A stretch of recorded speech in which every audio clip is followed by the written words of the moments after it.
Dave's our official herder. Yes. If you look him up on the website, that's what his title Yep, is. very good. So, Murdock all right, is Jamie, right. go right ahead. All right, welcome everyone. Thanks for coming in. My name is Jamie Murdock. I'm the Chief Information Security Officer here at Binary Defense. Quick little blurb about me. Been doing this for almost 18 years. Prior to coming to BDS, I worked for another MSSP, and my role there was building security operations centers for Fortune 500s. So that's a little bit about me, what I've been doing. Here at BDS, one of my functions is to manage the SOC, which I'm fortunate enough to talk to you all about today. So without further ado, if my lovely assistant can hit the next one. So what is a Security Operations Center? Basically, for those of you who don't know, a Security Operations Center is a 24/7 by 365 monitoring and detection environment. So what do? We look at incoming events and we notify customers. So at the high level, that's what a SOC does. Next. Why is it important? So you can have all the technology in the world. You can have the technology tuned exactly how it needs to be. However, if you're not really paying attention to that, you're not going to have a good day. Your monitoring and detection is your first line of defense on seeing if a breach is happening, seeing if you have a malware infection, or anything else like that. Having that kind of monitoring and detection is key to your defense. Again, go back, please. Sorry. Again, having the right technology, it's not about technology. I'm sure everyone here has heard it before. You can't buy a blinky box and have that protect you. You can have some great technology, but you need more than that. You have to have skilled resources. So what does that mean? That means somebody who actually knows how to look for events, how to look at a SIM, how to go and do deep dives into logs and do log analysis. Daily reports aren't enough. I can't tell you how many times here and in previous gigs, oh, well, we have a SIM. It works great. Every morning I get a report and it tells me what happened. Okay, cool. What happens on Thanksgiving? When you've been gone, it's Thursday, you're taking off for Thanksgiving. Friday, I'm going to take that day off. Saturday and Sunday, I'm still recovering from a big dinner and not really going to be able to check my email. Well, if I'm an attacker and I've profiled you and I know that you're not really that responsive, especially during holidays, that's exactly when I'm going to go after you. So it's important that you have skilled resources that aren't going to just rely on a daily report. Next, please. So what do we do? What do we do here at Binary Defense's Security Operations Center? We monitor multiple different types of event logs. So endpoints, servers, network devices, security devices. Honestly, if it sends a log file and it's important to you, we can monitor it and we can look for what's going on in those alerts or in those logs. So if we see something, we alert the client of a security incident. And we don't just copy and paste and say, here's what your IDS said, here you go figure it out. We actually do an initial analysis on every alert that we see to determine, is this a false positive or is this something you should really see? If we determine that it's an actual event, we do a little bit more on the analysis. For example, let's say something's beaconing out to a command and control server that's listed in some list and it flagged off an IDS alert. Well, we're going to look at that IP address and see, is it still active? Is it actually still considered malicious, or is it on a list that is stale and has since been taken care of? We're also going to look at the firewall logs. Something may have been trying to beacon out, but was it successful or not successful from your perimeter devices? All these things are important, right? If it's denied at the firewall, that's good. If it's not, well then, that's something you need to take a look at as well. The IP address, is it malicious still? If not, that's great. However, that means there's something on the network that may have a non-legitimate reason to still try to go out and beacon out to this command and control server, for example. There's a lot of important information that you just don't get from seeing this alert. We also work very closely with both our threat intelligence and our incident response departments. We work a lot with incident response when it comes to some of the alerts that we see. A lot of times a client won't really have the resources or maybe the experience to work with some of the stuff that we see, and we say, hey, here's our recommendations, here's what we think you should do, well, maybe they don't have the resources to take care of that. So our incident response teams get involved with that. And when they do, our SOC works very closely with them on that. From a threat intelligence side, we work hand in hand with threat intelligence. We do a lot of the initial monitoring of different threat intelligence feeds, and if we see something pop up, we assign it to threat intelligence, and they run it out completely. So we work very close with our teams. One of the other things we do is provide dashboards and reports. Obviously, management's very cognizant of the fact that they're paying a fee for an MSSP. They may not see the day-to-day alerts and everything else like that that come through.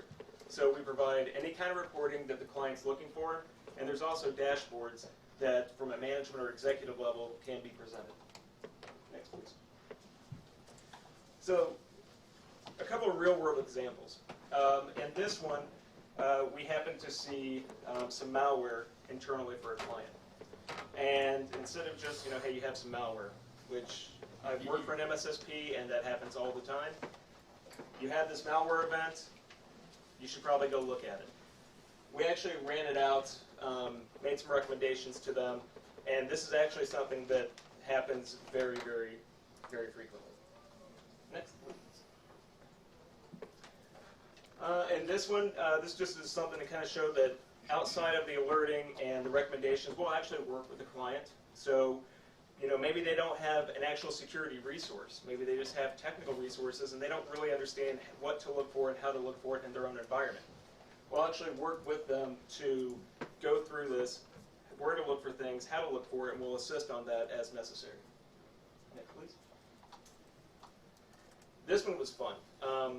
This is one that we caught from artillery. Artillery is our, in essence, that's our honeypot that Dave developed and then came over to binary defense for further development. And we saw beaconing out to what was a malicious IP address on the ban list for artillery. And it turns out that this actually was still a malicious IP because we actually do update our ban list. And it was connected to a credential harvester. So we did the write-up here, and we went over everything with the client. So that one was actually pretty fun. Because one of the things we do is we have in our IDS, the artillery ban list actually is part of that. So this was actually flagged off of an IDS alert that was fed by artillery. Next, please. So, what are the main takeaways here? I know that I went through this a little quick. I'm trying to be cognizant of everyone's time so you don't miss any other presentations. The main things that if you take anything away, take this away. Again, monitoring, it's your first line of defense. It really is. Whether you do it internally, whether you have somebody else do it for you, doesn't matter. That is your first line of defense. You pay a lot of money for technology, and you have to be able to not only have it set up right, but use it right, which is paying attention to what it's telling you. Having the right people dedicated to monitoring is key. Again, a daily report isn't going to really cut it. Having somebody who, hey, I am a network engineer, and I understand the technology, I know how to set it up. I'm sure that they are good at that, but do they really know how to investigate a security incident? Again, technology won't help protect you. That's inclusive of the default content you might get in a SIM. Used to work a lot with ArcSec, and it's a great SIM, and the default content is great with an asterisk, and that little fine print under that is, but you have to tune that content, and you have to know the system in order to tune that content correctly. And the last one, no one can say that you won't be attacked. What's important is how fast can you detect and react to that kind of attack. Because the speed of detection and mitigation, that's what's going to keep you out of the news. So that's the end of my presentation. Would you like me to take questions or wait? Yes, so we have about 10 minutes or so before we have to start going over. Oh, I could have gone a lot slower then. Yeah, so we'll head over there around 1:38 or so. Oh, that's neat. So, questions? any question you guys want? Almost any questions. Yeah, Dave's here, life, so doesn't matter. Okay. Any I'll start it questions? off. So this might sound like a plant, but what's the It's a pretty map up there. Wow, I'm very glad you asked. Because it seems to correlate to the other comments. We'll Yes. give you money later. Yeah, there's a 20 on my desk. Just go inside, grab it. Sweet. No, this is, first of all, has anyone in this room not heard anything about vision? Really? Not So- really. Okay. Just so you know, so Vision Yeah. will be, Dave will be going into that a lot more exclusively later on. So Yeah. just kind of segue. And that's, thanks for stealing my thunder, Dave. Appreciate it. No, so yeah, this is our product that we're actually releasing. Been working on this a lot. It is, I'm not going to go too far into it because Dave's giving a live presentation of this, and it's going to be really cool as long as he doesn't have demo fails, which he will, and that'll be even better.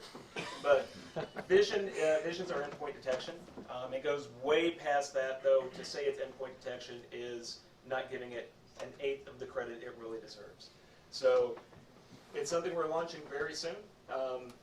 Dave's going to be giving a full presentation on it. So I don't want, like I said, I don't want to steal his thunder, but just so you have in the back of your mind, that's basically what it is. Any other questions? I have one. Yeah. The team here, do they, is there separated for each customer, or how's it work here? Great question. So the question is, the team here in the SOC, is it separate for each customer, or how is it set up? So we're 24/7, 365. Start with that. It is not dedicated per customer, but the way we staff out is dependent upon how many clients that we do have. So we have analysis and metrics that we use to say, okay, we have this client, we can expect X amount of events per second. So how does that relate into our staffing needs? So currently we're at X events per second, which equates to X man hours in the SOC. So as we continue to grow, we continue to add staff. So there's not currently a dedicated resource per customer, but we do have enough bandwidth to make sure that we can accommodate for everything we expect to see. Sounds good. Yes, sir. How often do you find multi-customer event scenarios where you see an event occur not at just one customer, but multiple customers? And knowing that you have to respond to all of them, how does that impact your operation? It's a great question. Again, an example I can give to that specifically actually just happened, but it just kind of popped in my head. It was a financial institution. And we saw, through our threat intelligence side, we were actually doing work for another financial institution. And there was some alleged attacks that looked like they were getting ready to take place. So we dug into it and found a different financial institution that we don't even monitor. But we want to do the right thing, right? We're all here for security. It's about a community. So we reached out to this client, or this company. They were not a client. We said, hey, we see this. Here's the sources we have. Here's all the documentation on it. Here it is. And it was funny because when you have the CISO of a company the size of BDS, which a multinational financial institution may not be aware of, they definitely have not heard of me, and they get this email saying, hey, we may have seen some bad stuff happening. I actually was surprised when I got the response back. Got the response back, said, okay, you've got my attention, set him up the secure portal login, gave him all the documentation. He said, we have X company providing us threat intelligence. They didn't tell us anything about this. So that's one example. That's on the threat intelligence side. So something else we see more common, honestly, is when a new exploit comes out, and we'll see, customer A getting attacks like that. If we see it happening on other customers as well, then usually what we'll do is put something up on our ticketing portal and says, hey, this is a new attack that's coming out. Make sure that you are taking care of it. Because obviously we can't say, we've seen this with this client or with this client or with this client. So we'll usually put something up on our ticketing portal saying, this is out and you should take care of it. Answer your question? A little bit. Okay. I'm thinking of when you're just live monitoring and you see things happening to multiple customers. Oh, okay, gotcha. So far, we haven't seen anything that hits like you, and then you, and then you, and then you, or anything like that. If that were to happen, though, we do actually have procedures in place to notify not only those clients, but blast out to the rest of the clients we have saying we've seen an ongoing attack for this. So, but luckily we haven't seen anything like that yet. Any other questions? Dave, do you have any questions? No, Sounds good. How many folks do you monitor? How many different companies now? And You remember the last? It's like 20, 25? I've actually lost count. I think that sounds about close though. Because we also have, so we have monitoring, and it gets fuzzy because we have SOC, threat intelligence. We have SIM management work and consulting on the SIM stuff. So some clients have all three of those services, some only have one, some may have a couple. And I do a lot of the project management for all clients. So I get a little fuzzy on which ones have SOC, which ones don't have SOC but have like threat intelligence or have implementation. Do you guys use your own log management tool, or use whatever the company uses in-house now, and you just monitor that? How does that work? So are you, is it like, do we use like something we put on-prem, or do we utilize what the client might have? Mhm. Both. Yeah. So most of our clients utilize our SIM, which we have our own logger that we get that gets deployed out. However, we do have clients that have their own SIM, and we actually monitor that as well. And the only thing we need for that is obviously credentials on the SIM, and then a secure VPN. Usually it's a secure VPN that we tie into for that. And real quick, just to give you a high level of our architecture, if you haven't heard yet, ours is a sensor, server, and logger architecture. You know, depending on the size of the environment, you might need multiple sensors, multiple servers, or multiple loggers. And all of that equipment resides on-prem with the client. So let's say that you have want to put in our SIM. All of that stays on-prem with you. Now we have feeds that come from the main server on the client environment up to our central server. That way we can see alerts and things like that. We also have the ability to go into the logger and do deep dive analysis on that. But we have no other interaction with anything else in your network. Any other questions? Yeah, I've got a question that's going to annoy all these guys. I want to put names to the face of the people I get emails from. Okay. So let's see. We don't have all of them here right now, I know. but Mike, Hello. Nice to meet you. Nice to meet you. that's right. Brett, I can't believe I just did that. Yeah. Sam, Lyle, Todd, Okay. Jason. Yeah, I got everybody. Yep. Sounds good. Well, thank you. Oh, no problem. I'm Jamie, by the way. Actually, I knew you. Yeah. Is that a good thing or? Hey. Yeah. All right. Any other questions? So there aren't many SIMs that have SOCs attached to it. Honestly, it depends. I've worked for places that had a SIM and they had people to watch it, but it was Monday through Friday during business hours. And Well, I then mean 24/7 secure operations. some places do. Some financial institutions do. Some law firms do. It depends, honestly, on the budget. Yeah, but I mean, their secure operations center is not part of their SIM. I mean, as like when you get your SIM, there's a secure operations center that's part of that SIM provider.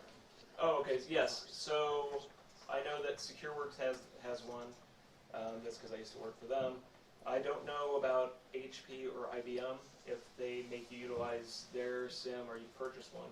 I'm not really sure. We have EIQ. EIQ. I'm not familiar with them. They're, I don't want to say they're really new on the market, but they haven't been out there all that long. Okay. They're doing this for a while. Good. Yeah, I'm honestly not familiar with them, so I'm not sure. Anything else? Is your SIM homebrew, or do you use a third party? So ours is based off of Alien Vault. Okay. The reason we went with Alien Vault instead of starting out with an ArcSight or Logarithm or something like that is Alien Vault actually, when we negotiated the contract with them, allowed us to do a lot of customization to it. So, and it also scales very well for an MSSP, where ArcSight is great in-house, but it doesn't really scale very well in an MSSP environment. Okay, we're gonna head back over and go to the next round. Thanks, everyone.